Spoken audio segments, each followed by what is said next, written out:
네, 오늘은 역대하 10장에 있는 말씀을 보도록 하겠는데요. 역대하 10장은 이스라엘이 남북으로 갈린 이야기가 되겠습니다. 한국도 남북으로 갈려 있죠. 그 갈리게 된 과정이 참으로 무겁고 가슴 아픈 일이 됩니다. 솔직히 이스라엘이 남북으로 갈린 것도 그런 이유가 되고 또 그런 이야기가 되겠는데, 어떻게 보면은 무거운 이야기가 되겠고 죄의 결과에 대한 이야기가 되겠습니다. 무슨 일이 있었는지 우리 한번 간단하게 보고 또 기도하는 시간을 갖기를 원하는데요. 1절에 보니까 르호보암이 세겜으로 갔다라는 말씀이 나옵니다. 어느덧 세월이 지나가지고 솔로몬이 죽고 그의 아들 르호보암이 이제 왕이 되었던 것입니다. 그래서 르호보암은 솔로몬의 아들입니다. 솔로몬에게 아들이 여럿이 있었을 텐데 이름이 나오지가 않고 르호보암만 나옵니다. 그래서 르호보암이 이제 솔로몬의 아들이 되는데, 이 사람이 솔로몬을 이어가지고 왕이 된 사람이에요. 그래서 9장 마지막 절을 보게 되면은 르호보암이 대신해서 왕이 되었다라는 말씀이 나옵니다. 그런데 이 사람이 또 1절을 보니까, 10장 1절을 보니까 온 이스라엘 그를 왕으로 삼고자 하여 세겜에 갔다라는 말씀이 나옵니다. 왕이 되었지만은 모든 이스라엘 백성들의 그 왕으로서의 승인을 받기 위해서, 그것을 받기 위해서 세겜에 갔다는 것입니다. 세겜이라는 장소는, 여기 세겜이라는 그 도시에 한번 동그라미 치시고 기억을 해두시면 참 좋을 것 같습니다. 세겜은 여러 면에서 중요했던 장소가 되는데요. 아브라함이 가나안에 들어와서 첫 번째 제단을 쌓은 곳이 바로 세겜이었습니다. 창세기 12장 6절에서 7절까지 있는 말씀이 나옵니다. 바로 그곳에서 하나님께서 아브라함에게 이 땅을 너희 후손에게 주시겠다라고서 약속을 해 주신 것입니다. 그렇기 때문에 세겜이라는 것은 어떤 곳이 되겠습니까? 하나님의 약속을, 하나님이 아브라함에게 주셨던 그 언약, 아브라함의 언약, 바로 그 장소가 된다는 것입니다. 그러니 얼마나 중요한 장소가 되겠습니까? 그뿐만이 아니었죠. 야곱이 이제 가족을 데리고 다시 가나안으로 돌아올 때 첫 제단을 쌓은 것이 바로 세겜이었던 것입니다. 그게 창세기 33장 20절에 나옵니다. 그래서 그런지 바로 그곳에 요셉의 뼈도 묻혀 있습니다. 또 기억하시나요? 예수님께서 요한복음 4장을 보시게 되면은 한 우물가에 있었던 여인하고 예수님께서 대화를 하는 장면이 나옵니다. 야곱의 우물이 나오죠. 그것이 바로 세겜이었던 것이에요. 그래서 이게 세겜이란 곳이 역사적이거나 종교적이거나 정치적으로 무척이나 중요했던 요소가 되는 것입니다. 장소가 바로 되는 그런 장소였던 것입니다. 그래서 바로 그런 장소에 새로운 왕이 되었던 르호보암이 왔던 것입니다. 와가지고 모든 백성들에게 왕이 되고자 그렇게 찾아왔던 것입니다. 그런데 그 소식을 여로보암이라는 사람이 듣고서 르호보암을 찾아오는 것을 우리가 보게 됩니다. 여로보암은 어떤 사람이었습니까? 2절에 보니까 솔로몬을 피해가지고 애굽으로 피난을 갔던 사람이에요. 망명을 갔던 사람이에요. 정치 망명자였던 것입니다. 근데 이 사람이 이제 왕이 바뀌어가지고 솔로몬이 이제 죽고 새로운 왕이 되었다고 하니까 소망을 가지고 온 것입니다. 새로운 왕은 좀 다르겠지, 아들은 좀 다르겠지라는 마음을 가지고 왔던 것입니다. 그런데 그런 마음이 이 여로보암의 마음만이 아니었던 것 같아요. 유다 지파를 뺀 모든 이스라엘 사람들이 같은 마음이 있었던 것 같습니다. 왜 그런 마음이 있었는가? 솔로몬이 이전에 어떤 일을 했냐면은 많은 세금을 부과하는데 자신의 지파인 유다 지파만 쫙 빼고서 다른 지파에게는 너무나 많은 그런 세금을 부과를 했던 것이에요. 그러니까 이게 얼마나 힘듭니까? 세금은 예나 지금이나 세금이 많으면 사람들의 마음이 너무나 무거워지는 것 같습니다. 그때도 그랬던 것이에요. 그래가지고 여로보암이 애굽에서 돌아오니까 사람들이 전부 다 여로보암 보고 당신이 왕 좀 만나가지고 세금을 좀 내려달라고 부탁을 하라라는 말의 내용이 4절에 기록이 되어 있습니다. 그러면서 이제 협상을 하라는 거죠. 협상을 하면은 뭘 요구를 하면 뭘 준다는 말이 있어야 되겠잖아요. 그러니까 우리가 세금을 내려주면은 우리가 당신을 왕으로서 섬기겠습니다. 그것 때문에 르호보암이 여기 세겜에 왔잖아요. 그것을 알고서 우리가 이렇게 당신이 이걸 해주면은 우리도 당신을 왕으로 섬기겠습니다라는 말을 하는 것을 우리가 4절에 봅니다.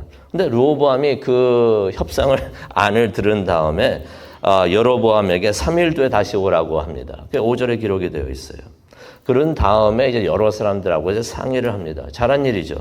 여러 사람들하고 이제 상의를 하는데 먼저 올로들하고 상의를 합니다. 이 사람들이 어떤 사람들이었냐면은 솔로몬 때부터 정치를 했던 사람들이에요. 그러니까 정치의 베테랑들이 되는 사람들입니다. 그 사람들이 어떤 조언을 하는가? 7절에 이런 조언을 합니다. 그들을 후대하면은 그들에게 잘 대해주면 그들을 잘 대해주면은 그들이 왕의 종이 될 것입니다. 당신을 잘 섬길 것입니다라고서 말을 하는 것입니다. 그런데 르호보암이 8절에 보니까 올로들의 조언을 버렸다라는 말씀이 나옵니다. 왜 버렸을까요? 자기가 듣고 싶었던 말이 아니었던 것이에요. 그러니 그 조언을 버린 것을 보게 됩니다. 그러면서 성경을 보니까 자기와 함께 자라났던 친구들에게 도움을 청하는 것을 봅니다. 어떤 마음이 있었을까요? 저 친구들은 내 마음을 알 테니 내가 듣고 싶어 하는 말을 저 사람들은 해주겠구나. 그래서 그 사람들의 친구들에게 간 것입니다. 그랬더니 친구들이 11절에 이런 말을 합니다. 솔직히 이전에 다윗이 자신이 성전을 짓고자 하고 싶을 때 나단에게 찾아가고 나단은 또 그런 다윗의 마음을 보고서 그냥 당신이 마음대로 원하는 대로 하십시오라고 했던 것을 우리가 기억을 하는데 이 친구들도 어쩌면은 그 르호보암의 마음을 받는지를 모르겠습니다. 그러면서 11절에 이런 조언을 합니다. 백성들이 짐을 좀 가볍게 해달라고 하는데 그러지 말고 짐을 더 무겁게 하라라고 그렇게 조언을 합니다. 이전에 솔로몬 왕이 썼던 것이 가죽 채찍이라면 이번에는 전갈 채찍을 쓰라라는 말을 합니다. 여기서 말하는 전갈 채찍은 무엇을 의미하냐면 예수님 때도 솔직히 그런 채찍을 썼죠. 채찍 끝에 가죽만 있었던 것이 아니라 뼈 같은 것도 있었고 쇠 조각도 붙어 있었던 것이에요. 그래서 이것이 사람 몸에 딱 맞게 되면은 이게 박힙니다. 박혀가지고 그것을 그냥 빼는 게 아니라 잡아 당깁니다. 그러면 이게 살덩어리가 이게 떨어져 나오게 되어 있어요. 그것을 말하는 것이에요. 비유로 말하는 거죠. 하지만은 짐을 더 그렇게 무겁게 하라. 그래가지고 왕이 3일 만에 다시 찾아온 백성들에게 그렇게 대답을 해주는데 포악한 말로 대답을 했다라는 말씀이 나옵니다. 그랬더니 이제 백성들이 16절을 보니까 화를 내면서 돌아갑니다. 화를 내면서 돌아가는데 이제 반역을 하는 거죠. 이제 반역을 하게 되는 건데 그 내용이 16절에 나와 있습니다. 그 16절의 말씀을 좀 풀어가지고 우리가 본다면은 이런 내용입니다. 이제부터는 우리가 다윗 집안과 아무런 상관이 없어라고 말을 하는 것입니다. 우리가 그들과 유산을 나눌 수가 없다라고 말을 하면서 이스라엘아 다 집으로 돌아가자. 각자 집으로 돌아가라라고 말을 합니다. 그러면서 이제 르호보암에게 뭐라고 말을 하냐면 다윗 집안아 너희는 네 집안만 챙겨라라는 내용의 말을 하면서 이 사람들이 백성들이 돌아가는 것을 보게 됩니다. 그들이 이제 깨닫게 되었던 거죠. 솔로몬 때도 그렇게 힘들었는데 그래가지고 이 사람은 애굽으로 망명까지 갔었었는데 돌아와가지고 아들이 좀 왕이 돼가지고 좀 바뀌었겠지 했더니 똑같은 거예요. 오히려 더하다 싶은 거예요. 그러니까 이젠 당신들과 함께 할 수가 없다. 다윗 집안과 함께 할 수가 없다라고 판단을 하고 돌아간 것을 우리가 보게 됩니다. 그래서 이제 17절에 보니까 무슨 내용이 나옵니까? 다 이스라엘에 돌아가니까 르호보암에게는 누가 남았는가? 유다 지파만 남았다라는 말씀이 17절에 나오는 것입니다. 그랬더니 이제 르호보암이 아차 싶어가지고 자기의 측근을 이스라엘 백성들에게 보냅니다. 이제 중재를 하려고 보낸 거죠. 중재를 하려고 이제 사람을 이스라엘 사람들에게 보냈는데 이스라엘 사람들이 어떻게 했는가? 르호보암이 보낸 그 사람을 돌로 쳐서 죽이는 것을 우리가 18절을 통해서 봅니다. 그랬더니 이제 르호보암이 딱 있다가 세겜에 있다가 이거 보고서 이게 심각하구나라고 생각을 하면서 서둘러서 전차를 타고 예루살렘으로 도망을 갔다라는 말씀이 18절에 나옵니다. 그러면서 이제 19절 마지막 절에 이렇게 말씀을 마치죠. 뭐라고 말합니까? 이에 이스라엘이 다윗의 집을 배반하여 오늘날까지 이르렀다라는 말씀을 합니다. 에스라가 쓴 거죠. 포로로 갔다가 돌아와서 성전을 재건을 하면서 이제 쓴 것인데 그때까지 이렇게 됐다라고 말을 하는 것입니다. 무엇을 말하고 있습니까? 그때 이렇게 이스라엘이 갈라진 이후로 이스라엘이 남북으로 갈려가지고 지금까지도 그렇게 돼 있다라고서 설명을 하는 것입니다. 북왕국은 누구를 말합니까? 그게 우리가 말하는 이스라엘.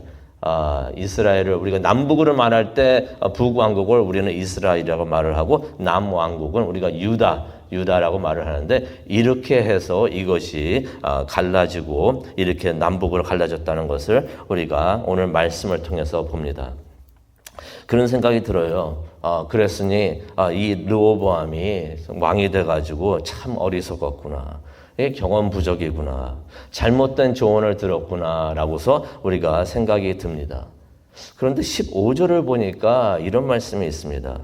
이 일은 하나님께로 말미암아 난 것이다.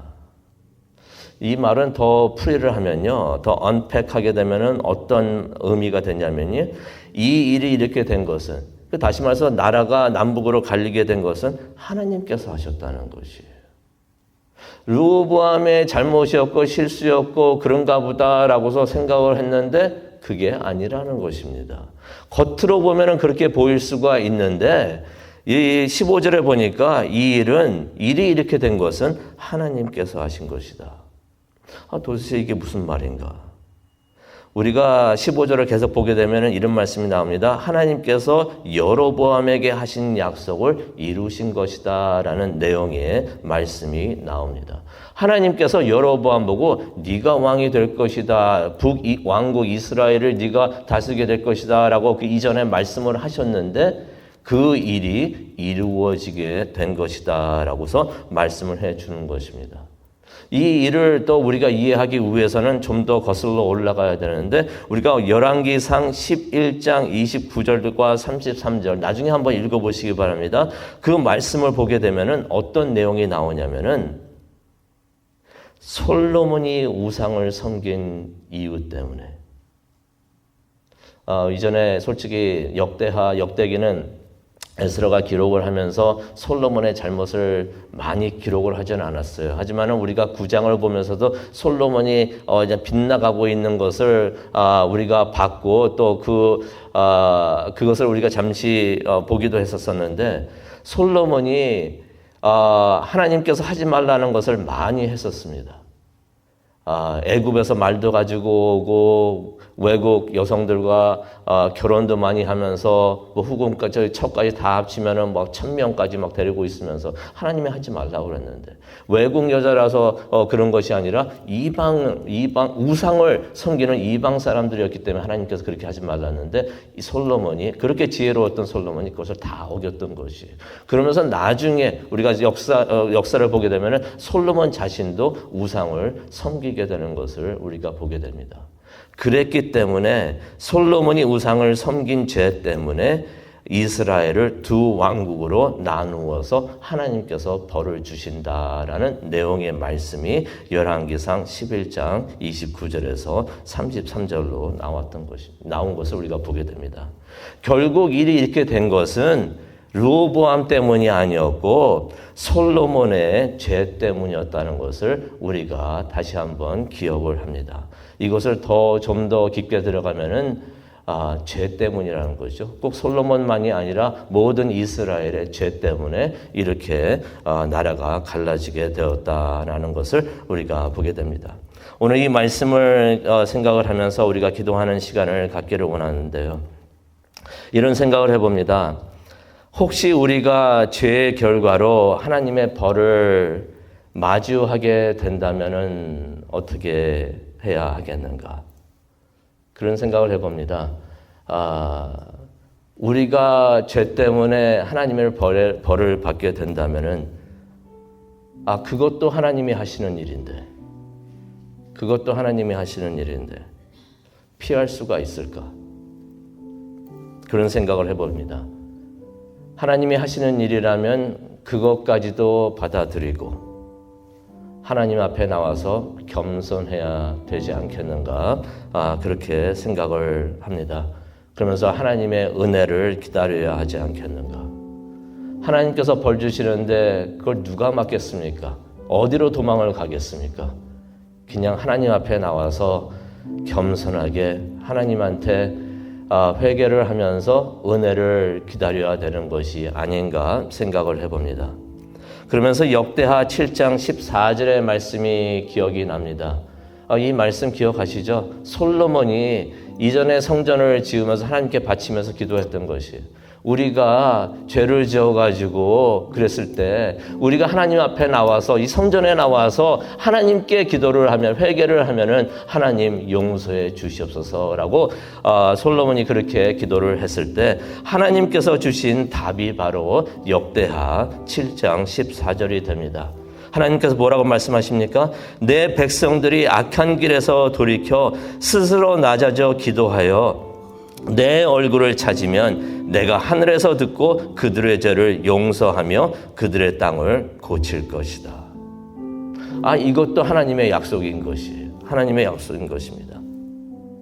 하나님께서 이 약속 지켜주실 줄로 믿습니다. 벌을 주시겠다고 하신 그 말씀 하나님께서 이루어 주시는데 그거 누가 맡겠습니까? 하지만은 회개하면은 용서해 주신다고 하신 것도 하나님의 약속인 것입니다. 그 약속도 하나님께서 지켜 주실 줄로 믿습니다. 그게 바로 은혜가 아닌가 생각을 해 봅니다. 하나님께서는 그러시죠. 겸손한 자에게 하나님께서 은혜를 베푸신다. 우리가 스스로 낮추어서 하나님 앞에 겸손해져서 하나님의 은혜를 기다리는 우리 모두가 되기를 원합니다. 하나님의 은혜를 기다리면서 겸손히 하나님께 기도하는 이 아침 되시기를 간절히 축원합니다. 기도하시겠습니다. 사랑과 은혜가 충만하신 하나님 아버지 감사합니다. 역대하 10장을 통하여 하나님 앞에 나오면서 우리가 어떤 마음가지로 나와서 하나님께 예배를 드려야 하는지 다시 한번 깨닫게 해주시니 정말로 감사합니다. 겸손히 하나님 앞에 나와서 하나님의 은혜를 기다리는 우리 모두가 되게 하여 주시옵소서. 성령님께서 함께하여 주셔서 우리의 기도를 인도하여 주시옵소서. 감사합니다. 예수님의 이름으로 기도합니다. 아멘.